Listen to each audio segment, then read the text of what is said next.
ఇవాళ తెలంగాణలో కొత్త రేషన్ కార్డులు పంపిణీ చేయనున్నారు. తిరుమలగిరిలో రేషన్ కార్డుల పంపిణీకి సీఎం రేవంత్ శ్రీకారం చుట్టనున్నారు. రేషన్ కార్డుల పంపిణీ అనంతరం సీఎం రేవంత్ బహిరంగ సభలో పాల్గొంటారు. తెలంగాణలో కొత్తగా 3,58,000 రేషన్ కార్డులను జారీ చేశారు. తెలంగాణలో మొత్తం 95,56,000కు పైగా చేరాయి. రేషన్ కార్డుల సంఖ్య కొత్త రేషన్ కార్డులతో 11 లక్షల మందికి పైగా లబ్ధి చేకూరనుంది. సికింద్రాబాద్ లో ఉజ్జయిని మహంకాళి బోనాలు ఘనంగా జరుగుతున్నాయి. మహంకాళి ఆలయానికి పోటెత్తుతున్నారు భక్తులు.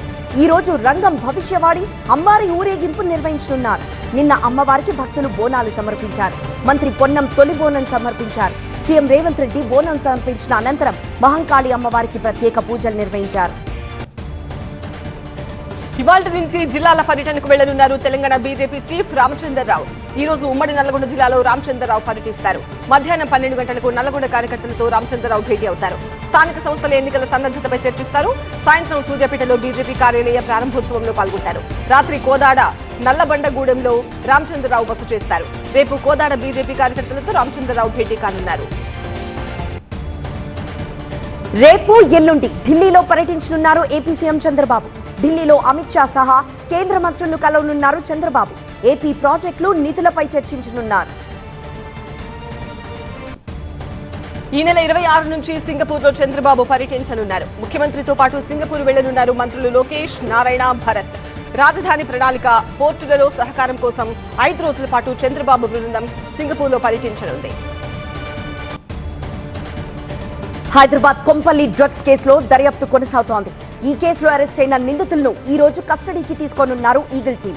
4 రోజుల పాటు నిందితులను ఈగిల్ టీం విచారించనుంది. కోట శ్రీనివాసరావు మృతిపై అల్లు అర్జున్ స్పందించారు. కోట బహుముఖ ప్రజ్ఞాశాలి అని చెప్పారు. కోట శ్రీనివాసరావును మిస్ అవుతున్నానన్నారు. కోట కుటుంబ సభ్యులు, స్నేహితులు, ఆయన అభిమానులకు సానుభూతి తెలియజేశారు. ఆయన ఆత్మకు శాంతి చేకూరాలని ప్రార్థించారు. ఫిల్మ్నగర్లోని కోట శ్రీనివాసరావు నివాసానికి వెళ్లి ఆయన కుటుంబ సభ్యులను పరామర్శించారు జూనియర్ ఎన్టీఆర్. కోట శ్రీనివాసరావు కుటుంబ సభ్యులకు ప్రగాఢ సానుభూతి తెలియజేశారు. నటనకు కోట శ్రీనివాసరావు నిలువెత్తు రూపమన్నారు. కోట శ్రీనివాసరావు భౌతికంగా దూరమైన నటుడిగా ఎప్పుడూ జీవించే ఉంటారని చెప్పారు. మహిళా సాధికారత కోసం ఎంత దూరమైనా వెళ్తామన్నారు డిప్యూటీ సీఎం భట్టి విక్రమార్క. ఎన్ని ఆర్థిక ఇబ్బందులున్నా మహిళలకు సహాయం చేస్తామని చెప్పారు. ఆదిలాబాద్ జిల్లా అభివృద్ధికి ప్రత్యేక కార్యక్రమం చేపట్టే ఆలోచనలో రాష్ట్ర ప్రభుత్వం ఉందన్నారు. బాబాసాహెబ్ అంబేద్కర్ ప్రాణహిత చేవెళ్ల ప్రాజెక్టును చేపడతామని స్పష్టం చేశారు ఆయన. ప్రతి అసెంబ్లీ నియోజకవర్గంలో మైక్రో ఇండస్ట్రీస్ పెట్టి మహిళలు వ్యాపారాలు చేసుకునే కార్యక్రమాలు చేపడతామన్నారు భట్టి.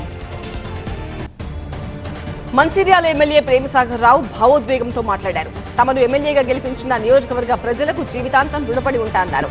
పదవిలో ఉన్నన్ని రోజులు ప్రజల కోసం అహర్నిశలు కష్టపడతా అన్నారు. జననం మరణం మధ్య జీవిత ప్రయాణం, వీటన్నింటికీ సార్థకత ఉండేలా పనులు చేస్తానని చెప్పారు. యువతకు ఉద్యోగ ఉపాధి కల్పన చేసి ప్రజల రుణం తీర్చుకుంటానని ఎమోషనల్ అయ్యారు. అక్రమ కేసులు పెట్టి తమ నాయకులను, కార్యకర్తలను ఇబ్బందులు పెట్టే వారిని రప్పారప్పా నరుకుతామన్నారు వైసీపీ ఎమ్మెల్సీ అరుణ్ కుమార్. వైసీపీ అధికారంలోకి వచ్చిన 2 నెలల్లో టీడీపీ నాయకులకు రప్పారప్పే అన్నారు. తమ కార్యకర్తలను, నాయకులను కేసులతో ఇబ్బందులు పెట్టిన వారిని వదిలే ప్రసక్తే లేదన్నారు. మీ దగ్గర రెడ్ బుక్ ఒక్కటే, మా కార్యకర్తల దగ్గర అన్ని బుక్లు ఉన్నాయని చెప్పారు. కార్యకర్తల ఇబ్బందుల బాధ్యత జగన్ తీసుకుంటాడో లేదో తెలియదు, కానీ నందిగామ నియోజకవర్గ బాధ్యత తీసుకునేది తానే అన్నారు అరుణ్. కృష్ణా జిల్లా మోపిదేవిలో వైసీపీ ఆధ్వర్యంలో బీసీ నాయకులు కొవ్వొత్తులతో నిరసన ర్యాలీ నిర్వహించారు. జెడ్పీ చైర్మన్ హారిక దంపతులపై దాడికి పాల్పడ్డ వారిపై చర్యలు తీసుకోవాలని పోలీసులకు వినతి పత్రం అందించారు. గుడివాడలో హారిక కారును ధ్వంసం చేసి భౌతిక దాడులకు పాల్పడ్డ ప్రతి ఒక్కరిని శిక్షించాలని డిమాండ్ చేశారు. జిల్లా ప్రాథమిక పౌరురాలికే రక్షణ లేకపోతే సామాన్య మహిళల పరిస్థితి ఏంటని ప్రశ్నించారు. హైదరాబాద్ లో కల్లు దుకాణాలపై ఎక్సైజ్ దాడులు కొనసాగుతున్నాయి. ఎక్సైజ్ టాస్క్ ఫోర్స్ టీమ్స్ తో నల్ల చెరువు, ఉప్పల్, ఘట్కేసర్, సరూర్ నగర్, రామంతపూర్ లో కల్లు డిపోలపై దాడులు చేశారు. 6గురిని అరెస్ట్ చేసి 420 లీటర్ల కల్లుని ధ్వంసం చేశారు. 3 కేసులు నమోదు చేసి ఆ బైక్లు కూడా స్వాధీనం చేసుకున్నారు. కల్లు శాంపిల్స్ సేకరించి పరీక్షల కోసం పంపారు.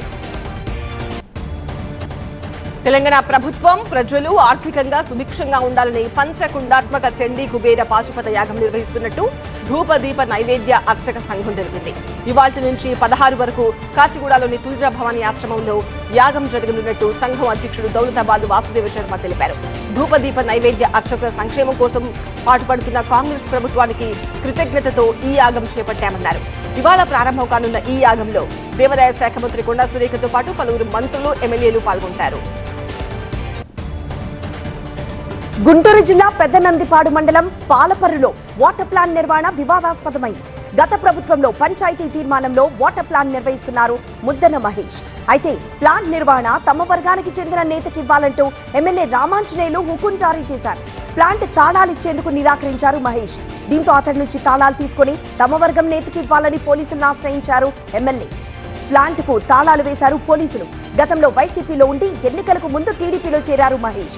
దీంతో 2 వర్గాలుగా విడిపోయారు టీడీపీ నేతలు. హైదరాబాద్ పాత బస్తీ ఛత్రినాక పరిధిలో సౌత్ ఈస్ట్ టాస్క్ ఫోర్స్ పోలీసులు దాడులు చేశారు. నిషేధిత ఇంజెక్షన్లు విక్రయిస్తున్న సమాచారంతో మొహమ్మద్ జుబైర్, వినయ్ ను అరెస్ట్ చేశారు. వీరి నుంచి 5 లక్షల రూపాయలు విలువ చేసే 423 మెఫెంటర్మైన్ సల్ఫేట్ ఇంజెక్షన్లు స్వాధీనం చేసుకున్నారు. 2 సెల్ ఫోన్లు, 2 బైక్లు, నగదు సీజ్ చేసి ఛత్రినాక పోలీసులకు అప్పగించారు.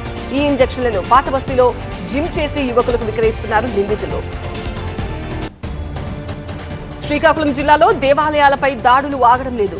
సిగాడ మండలం దాళంరాజు వలస గ్రామంలో పురాతన శివాలయంలోని నవగ్రహ మండపంలో దుండగులు విగ్రహాలు ధ్వంసం చేశారు. నవగ్రహ విగ్రహాలను ధ్వంసం చేశారు. హిందువుల మనోభావాలను దెబ్బతీసే విధంగా ప్రవర్తించడంపై స్థానికులు మండిపడుతున్నారు. దీనిపై హిందూ సంఘాలు, విశ్వ హిందూ పరిషత్, బజరంగ్ దళ్ కార్యకర్తలు ఆగ్రహం వ్యక్తం చేస్తున్నారు. వెంటనే దుండగులను గుర్తించి వారిని కఠినంగా శిక్షించాలని డిమాండ్ చేస్తున్నారు.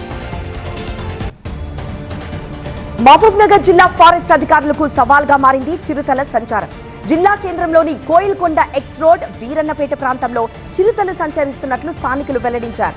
వీరన్నపేట గుట్ట ప్రాంతానికి ఆనుకునున్న ఇళ్ల వద్దకొచ్చింది చిరుత. 2 వారాలుగా స్థానికులను భయాందోళనకు గురి చేస్తోంది చిరుత సంచారం.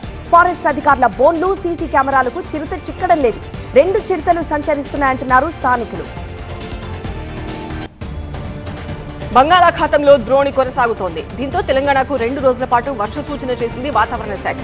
అక్కడక్కడ తేలికపాటి నుంచి మోస్తరు వర్షాలు కురిసే అవకాశం ఉంది. 30 నుంచి 40 కిలోమీటర్ల వేగంతో ఈదురుగాలులు వీచే అవకాశం ఉంది. ప్రయాణికుల భద్రతపై రైల్వే శాఖ కీలక నిర్ణయం తీసుకుంది. దేశవ్యాప్తంగా రైళ్లలో సీసీ కెమెరాలు ఏర్పాటు చేయాలని నిర్ణయించింది. 15,000 లోకోమోటివ్లు, 74,000 బోగీల్లో సీసీ కెమెరాలు అమర్చాలని రైల్వే శాఖ నిర్ణయించింది.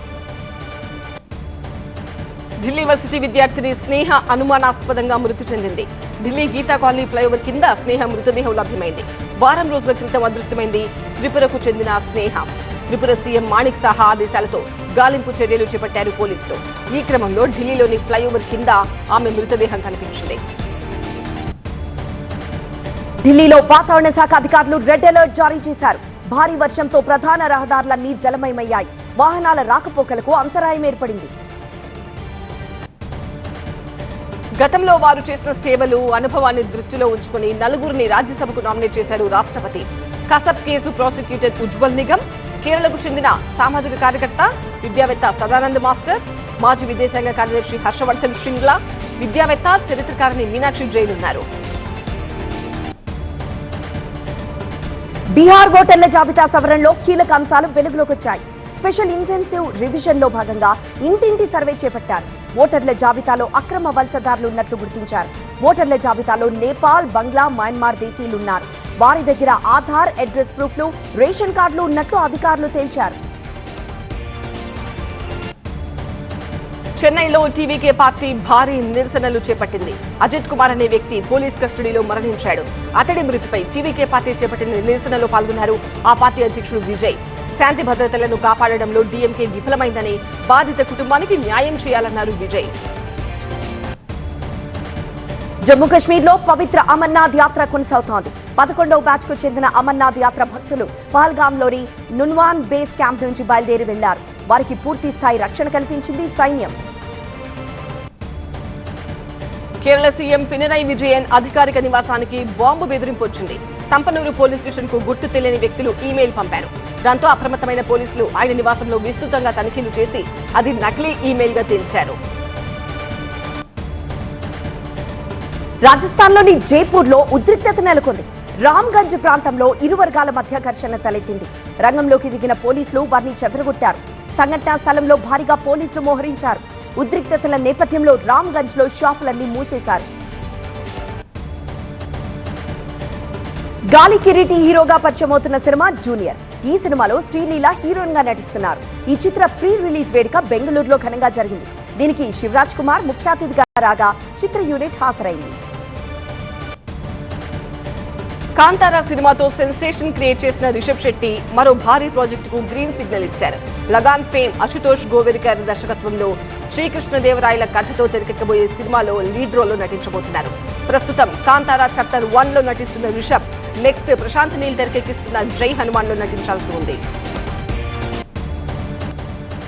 వింబిల్డన్ మెన్స్ సింగిల్స్ విజేతగా సిన్నర్ అవతరించాడు. ఫైనల్లో స్పెయిన్ కు చెందిన అల్కరాజ్ పై సిన్నర్ విజయం సాధించాడు. 4-6, 6-4, 6-4, 6-4 తేడాతో సిన్నర్ గెలుపొందాడు. ఈ విజయంతో తొలిసారి వింబిల్డన్ టైటిల్ గెలుచుకున్నాడు ఇటలీకి చెందిన సిన్నర్. ఇండియా ఇంగ్లాండ్ జట్ల మధ్య జరుగుతున్న 3వ టెస్ట్ ఆసక్తికరంగా సాగుతోంది.